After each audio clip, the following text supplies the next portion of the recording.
Gaji-gaji honorer di Indonesia, gajinya lebih besar gaji cleaner yang ada di dalam Malaysia.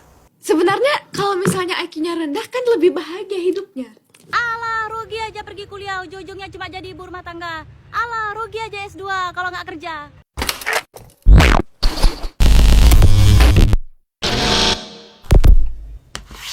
Hai, halo geng. Assalamualaikum warahmatullahi wabarakatuh. Berjumpa kembali dengan saya Zainal Satori. Sebelum video ini saya mulai, gimana kabarnya kalian semua? Semoga semua yang menonton video ini baik-baik saja, dimurahkan rezekinya, selalu berpikiran yang positif dan dijauhkan dari mara bahaya oleh Tuhan yang Maha Esa. Kemajuan negara yang harus diperbaiki yaitu tentang pendidikan dan juga kesehatan, karena kalau rakyat-rakyatnya itu sehat dan berpendidikan, otomatis mempunyai kesadaran diri, tanggung jawab, adab dan lain-lainnya, itu yang membuat negara kita ini maju, geng.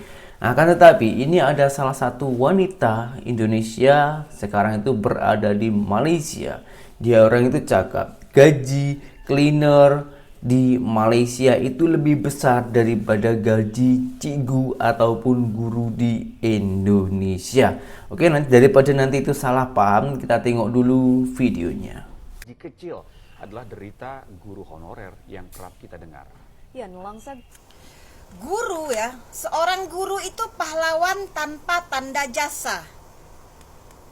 Di mana seorang guru yang mencerdaskan anak-anak bangsa di Indonesia sepatutnya diberi gaji yang tinggi. Tapi coba lihat ini ya.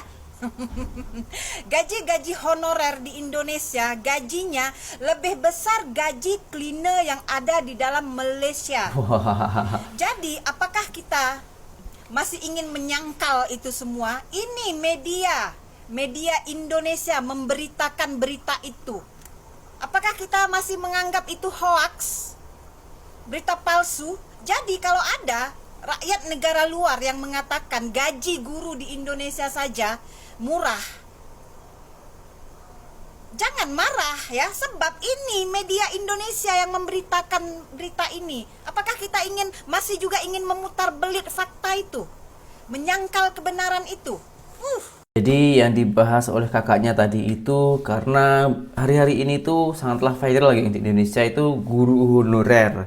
Guru honorer itu dipecat secara paksa, tak boleh mengajar lagi. Sementara guru honorer itu cikgu ataupun cikgu, geng ya, cikgu yang belum diakui oleh negara. Jadi dia itu benar-benar sukarela. Namanya juga guru ya, pahlawan tanpa tanda jasa. Dan beliau itu benar-benar sukarela untuk mengajar anak-anak Indonesia agar anak-anaknya ini lebih pandai gitu. Jadi hasil ataupun gaji guru honorer itu bukan dari negara, melainkan dari dana-dana sekolah ataupun juga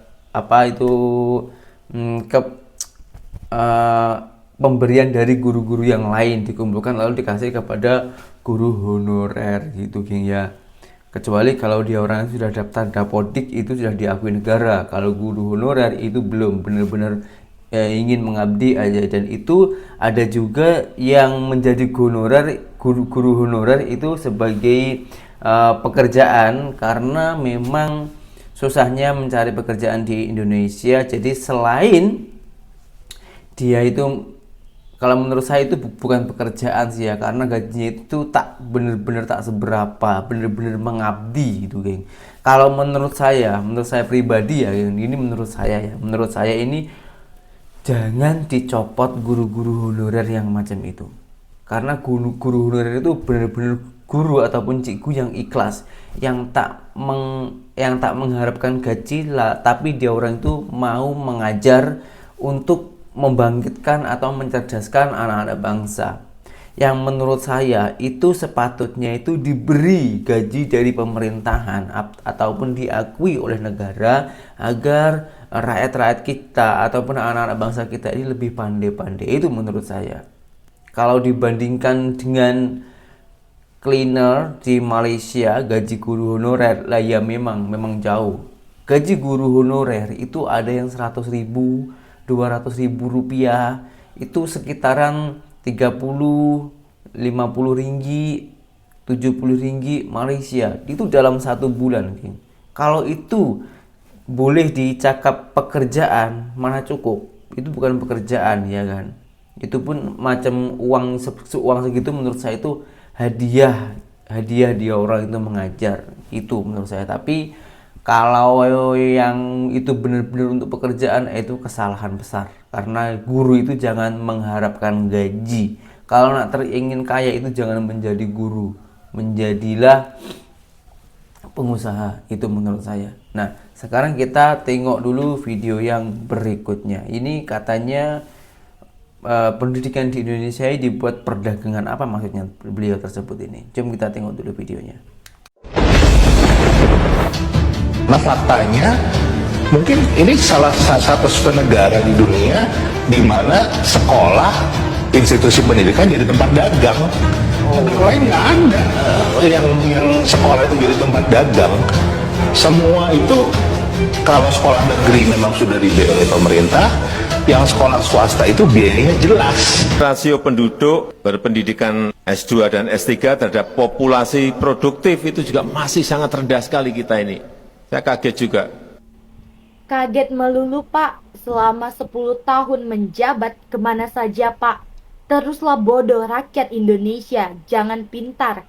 Nanti kalau rakyat pintar, tidak akan memilih anak dan menantu serta keturunan bapak yang akan mewariskan tahta kerajaan. Kalau sekarang, rakyat banyak yang bodoh dibagi bansos untuk mengenyangkan perutnya dalam beberapa hari. Pasti diam. Seperti diamnya rakyat atas pelemahan dan pelanggaran hukum yang merajalela dilakukan oleh para pejabat sebagai pemangku amanah rakyat. Korupsi secara besar-besaran di setiap instansi lembaga-lembaga pemerintah dan non-pemerintahan. Merampas hak tanah adat rakyat. Bahkan untuk membangun ibu kota negara baru, selain memberi intensif kepada investor, juga diberi HGU selama 190 tahun, 3 kali lipat dari usia kemerdekaan negara ini. Ini tandanya Bapak seorang penjajah rakyat, berlabelkan presiden, kejam dan zolim melebihi rezim Soeharto dan VOC Belanda. Waduh, mohon maaf sangat, geng, karena ini saya orang awam. Saya tak seberapa paham sangat lah kalau tentang kepresidenan ataupun kalau tentang politik negara, meskipun itu negara kita. Saya agak takut kalau membahas ini, geng. Jadi ini saya skip aja ya. Kalian sendiri itu saya rasa tahulah apa maksud dan tujuan dari wanita tersebut. Alangkah baiknya kita tengok saja video yang berikutnya. Ini video berikutnya ini ada salah satu seorang bule dari luar negara, kalau tak salah ini orang Jepang. Dia itu pelik dengan mindset ataupun kalau SDM di negara Konoha itu sangat rendah, dan dia orang itu cakap dengan SDM rendah dia mendapatkan kebahagiaan yang sempurna. Apa maksud omongan atau percakapan dari seorang bule tersebut? Kita tengok dulu videonya. Tapi kalau bule lihat orang Indonesia, percaya nggak bahwa IQ-nya kata-kata tuh 78 gitu? Ingat jawaban ini bisa di-stitch di TikTok. Silakan dijawab dengan sangat aman. Akan saya bantu, baby, tenang. Bisa aja, tapi nggak semua kan. Iya. Jadi sebenarnya kalau misalnya IQ-nya rendah kan lebih bahagia hidupnya. Oh ya? Karena ignorance is bliss. Iya. Ignorance is Gubor bliss. sekali ini dengar jawabannya terindah dari IQ yang rendah. Nggak benar, karena betul. Aku setuju, Barbie. Karena ketidaktahuan membuat kita jadi tidak punya yang dituntut juga jadinya sedikit. Bener loh. Kalau kita tahu 10, kita dituntut 10 juga. Kalau kita tahu 2, ya kita bahkan dianulir. Lebih bagus nggak tahu. Lebih bagus nggak tahu. In a way itu ada ada wisdomnya juga sih, betul. Kan ignorance is bliss kan. Iya, jadi kalau misalnya kamu keluar nih, misalnya jalan, orang Indonesia rata-rata lebih seneng kan daripada orang Jerman, judes-judes. Mungkin karena kita tuh 78, jadi kita lebih gampang bahagia karena kita tidak mikirin ozon udah mau hancur, kita tidak mikirin ekonomi hancur, kita tidak memikirkan pokoknya gitu. Emang sih. Tapi kalau orang yang makin cerdas kan keluar kan tahu kan, aduh ini konflik ini, aduh ini. Misalnya ada orang yang misalnya nih ngebully juga atau misalnya bilang hal yang nggak enak gitu. Kamu kan nggak ngerti itu orangnya bilang apa, nggak ngerti. Benar juga ya. Tahu bahasa. Bahkan untuk tersinggung dan marah pun perlu kecerdasan ya. Saat itu tidak sampai ya kita happy aja. Karena mungkin dulu di Jerman aku kurang pede untuk bikin konten. Karena di Jerman bulinya jauh lebih parah di Indonesia. Jauh lebih parah jauh. Benar-benar jauh. Jadi kalau misalnya aku Kayak seksi-seksi ya? Enggak. Nggak, maksudnya gimana? Iya. Di Jerman netizennya yang jauh lebih parah daripada Bulinya kan. Bullyingnya. Kalau misalnya netizen Indonesia suka bilang, oh ya netizen Indonesia parah banget, suka ngebully, kalian belum pernah ke Jerman gitu. Kenapa? Oh itu lebih parah bulian. Jauh lebih parah. Bahkan ada sampai yang berharap kalian mati atau meninggal, atau misalnya di tempat umum diteriakin, oh ini yang suka di konten atau misalnya di videoin terus. Jadi banyak yang parah gitu. Dulu aku bahkan juga sampai ke dunia nyata. Dunia nyata juga. Jadi jauh lebih parah daripada di Indonesia. Kalau di Indonesia masih bidadari gitu. Dibanding di Jerman. Iya. Cuman bedanya sepertinya ini yang membedakan menurutku. Walaupun mungkin lebih parah di Jerman, tapi waktunya lebih banyak netizen kita. Jadi kayaknya kalau orang Jerman mungkin banyak parah tapi pengangguran, sekali, kita nggak parah tapi bisa 100 kali komennya. Jelek lo. Tapi kalau dipikir-pikir betul juga ya, karena tak punya pengetahuan jadi dia orang itu sangatlah mudah untuk bahagia. Kalian mau macam itu?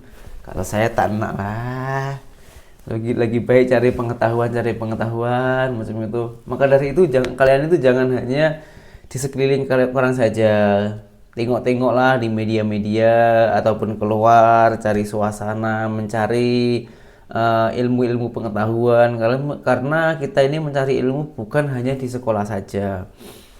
Dari kawan sekitar boleh, dari pengalaman-pengalaman luar waktu kita itu keluar macam itu kan pasti jumpa orang. Kita cerita-cerita, tukar pengalaman, itu pun boleh juga, menambah pengetahuan juga, dan lain-lainnya. Banyak sih sebetulnya kita ini mendapatkan ilmu, bukan hanya sekolah saja. Kita belajar itu dari bidang apapun, dimanapun kita boleh. Tergantung kita, macam mana cara kita menjalani hidup dalam dunia pendidikan ini, geng ya. Nah ini di video yang selanjutnya ini, geng, ini mindset orang yang tak berpendidikan. Apabila dia orang itu melihat orang yang sekolah tinggi-tinggi malah membuli, macam menghina gitu, geng. Nah ini banyak sekali di sekeliling saya juga, geng, yang konon kata, yang cakapnya itu macam ini. Buat apa sekolah tinggi-tinggi, nanti ujung-ujungnya juga pergi ke sawah.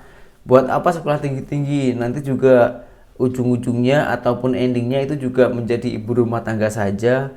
Buat apa sekolah tinggi-tinggi kalau endingnya itu tak mendapatkan pekerjaan yang layak? Ini mindset yang sangat-sangatlah salah, deh. Itu pertanyaan-pertanyaan itu tak nyambung itu menurut saya, geng. Karena gini, saya sendiri melakukan bulian hal macam itu, tapi bukan saya melakukan, tapi istri saya yang melakukan sekolah. Tapi dampak bulinya itu kena saya juga, karena saya yang membiayai ya. Gini, waktu saya mendapatkan bulan-bulan macam itu, di dalam mindset pikiran saya itu yang penting pendidikan. Karena apa? Kita menyekolahkan ataupun sekolah itu jangan terlalu berharap mendapatkan pekerjaan. Kalau saya tak.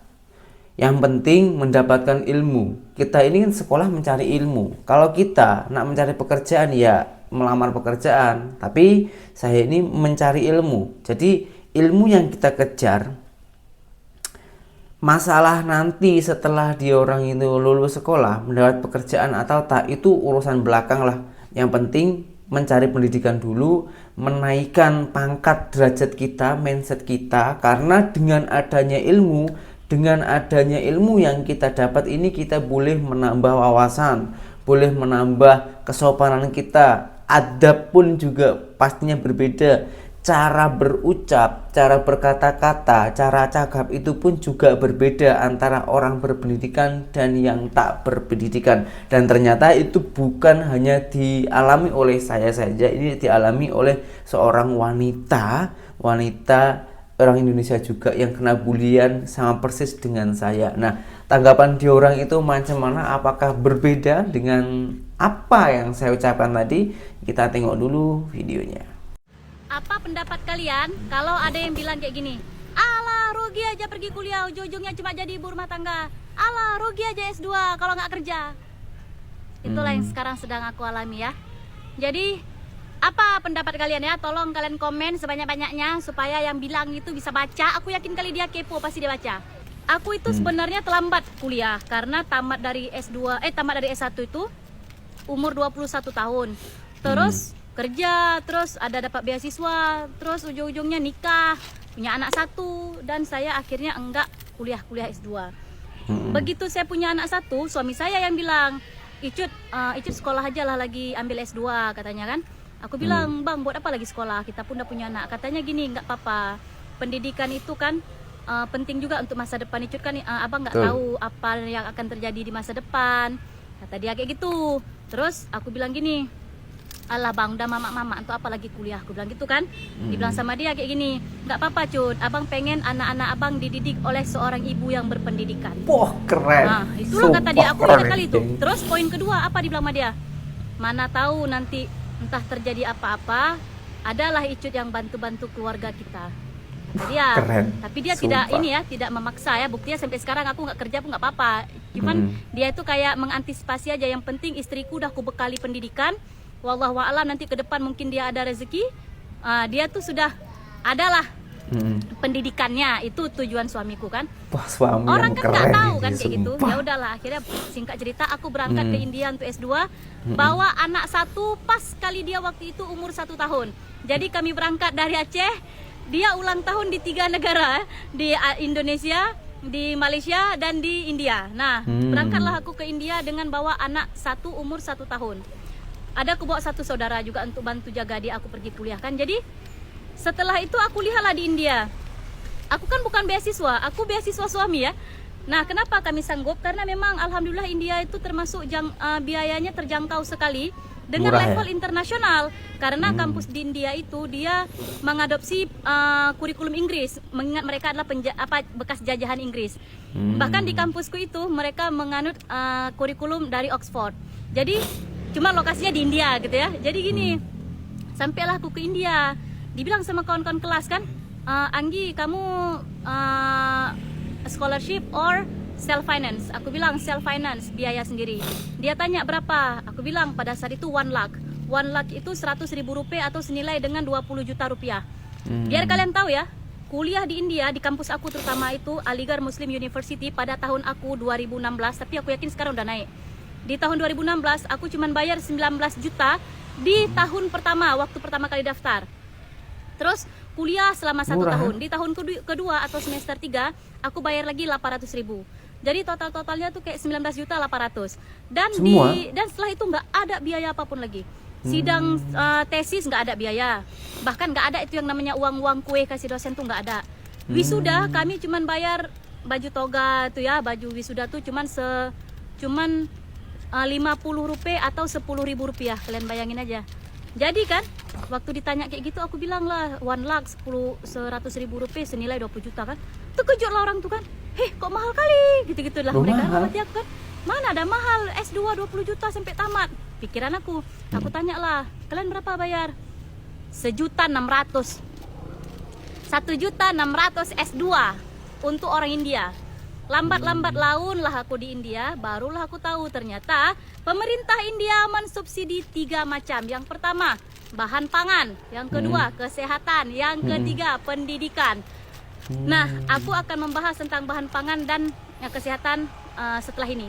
Jadi di pendidikan dulu ya.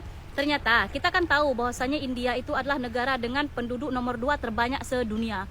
Jadi otomatis yang miskin banyak kali, yang kaya makin kaya gitu kan.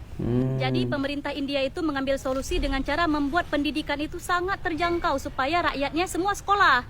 Karena dia nggak mungkin kan mensuplai terus-terusan per rumah dikasih bantuan. Jadi orang India itu disuruh mandiri dengan cara aku udah kasih kalian biaya pendidikan murah, kalian tolong tingkatkan taraf hidup keluarga kalian, taraf hidup diri kalian dengan cara melalui pendidikan. Karena pendidikan udah aku buat murah nih. Nah kayak gitulah, makanya orang India tuh atas nama pendidikan nomor 1. Jadi biar kalian tahu aja ya, anaknya landlord aku tuh umur 25 tahun pada saat itu dia ya. Mak bisa kali lewat Astrea.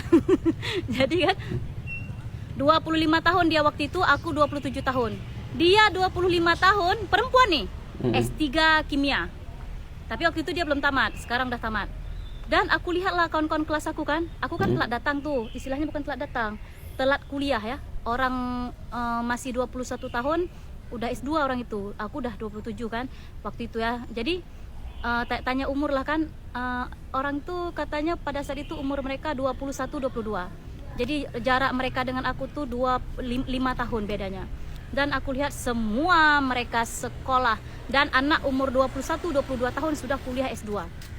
Jadi aku lihat orang India ini yang namanya sekolah, mereka tuh nggak ada jeda. Tamat SMA langsung sambung S1, tamat S1, S2, S3. Jadi nggak kayak kita, kadang udah tamat S1 kerja dulu gitu-gitu kan. Mereka langsung upgrade karena rupanya yang namanya bersaing di pekerjaan itu mereka sulit juga, dia sama dia gitu ya. Akhirnya dengan cara tingkatkan terus gelar pendidikan, mutu diri gitulah. Dia upgrade diri dia sehingga waktu ada lowongan pekerjaan dia nggak kalah saing. Itu prinsip orang India. Aku rasa kenapa mereka laki perempuan nggak beda dalam hal sekolah ya. Itu di kota aku ya, kalau kalian lihat TV pasti perempuan banyak gak sekolah kan. Nah memang namanya juga India tuh luas ya. Terlebih lagi negara mereka mendukung dengan kasih biaya pendidikan yang sangat terjangkau. Ya semangatlah mereka tuh kuliah. Cuman mereka itu mengerikannya di mana? Kalau untuk berlomba-lomba masuk universitas tuh gila-gilaan, saingannya mengerikan. Yang daftar cukup banyak, yang diterima terbatas kan. Nah akhirnya mereka tuh belajarnya kencang kali. Oh kok tingkat belajar kita ini masih belum ada apa-apanya, betul gue bilang.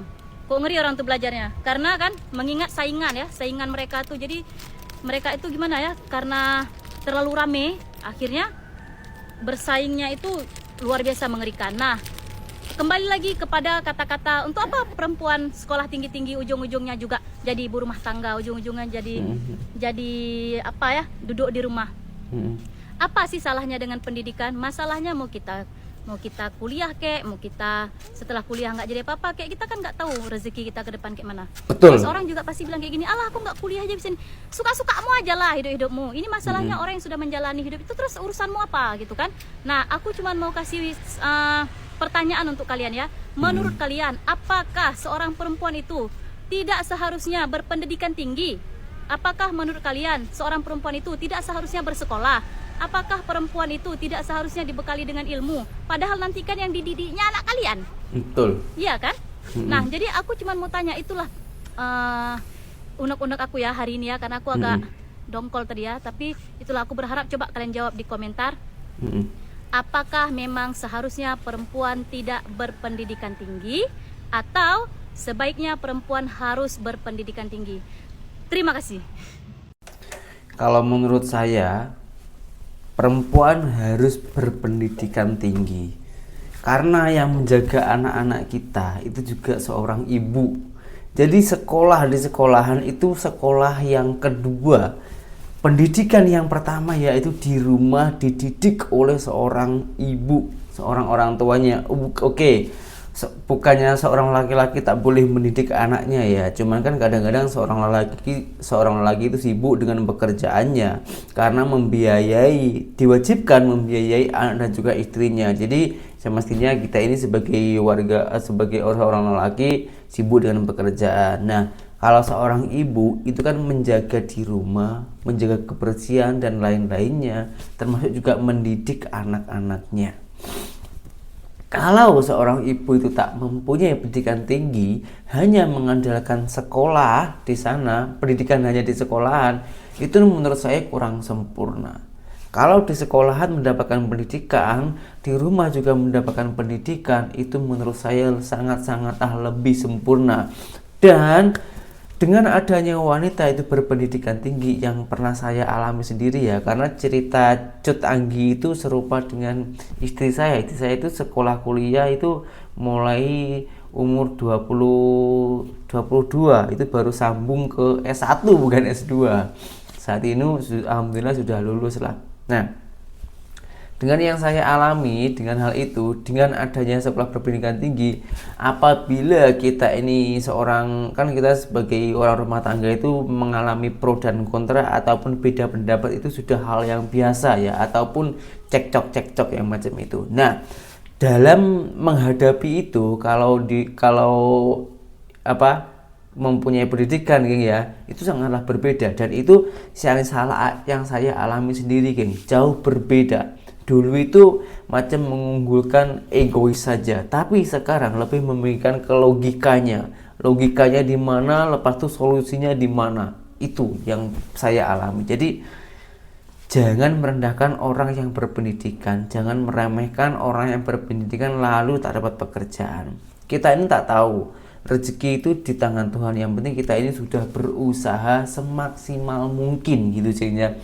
Jadi dengan semua video yang saya tayangkan ini bukan berarti pergaduhan antara sini sama situ, bukan, tapi melainkan ini cumalah kita membuka wawasan kita, membuka kesadaran diri kita agar kita ini boleh maju ke depan, agar kita ini lebih mempunyai pengalaman, mempunyai ilmu, dan juga mempunyai pendidikan. Karena belajar, sekali lagi saya ulang, belajar bukan hanya di sekolah, belajar di mana-mana. Tapi kalau sekolah sudah pasti belajar.